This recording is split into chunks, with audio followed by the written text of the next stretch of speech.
Carolyn said I had to go to Saskatchewan to do the research alone next June.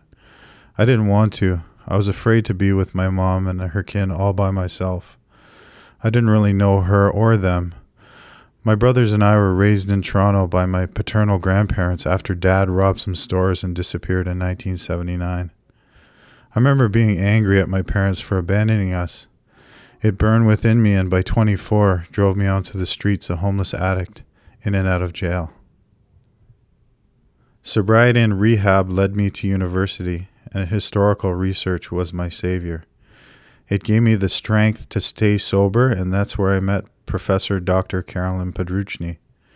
She took me on as a research assistant after I knocked on her office door, searching for answers about my Métis family, about who my ancestral grandfather Mistawasis was, and who I was.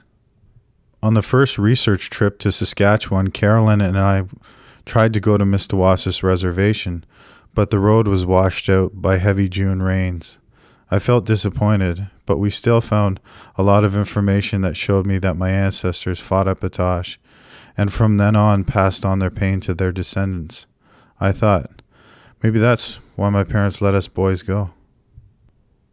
When I arrived for the second research trip alone, my mom met me at the airport with a big smile. I was scared to be with her, and I fumbled my words when we first met.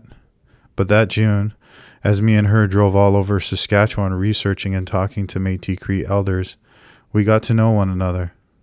One day out of the blue, Mom said, "Let's go to Mistawasis. Who knows what we'll find?"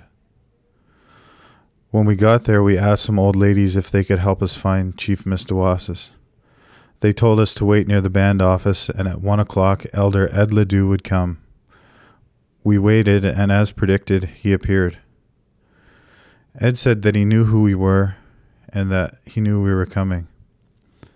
His father used to buy goats off our great aunt Alexina, and he visited the Morissette Road allowance in Dumboldt as a young boy, and that we were all great-grandchildren of Chief Mistawasis.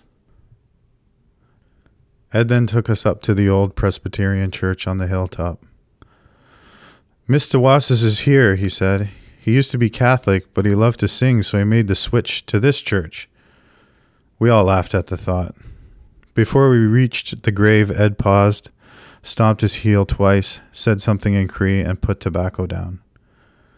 Just then a deer emerged from the bushes. It stopped, looked straight at us, and then leapt off. "That was him," Ed said. "He's letting you know you found him."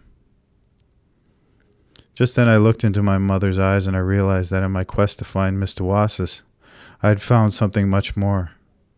I'd found my mother, and that I was home.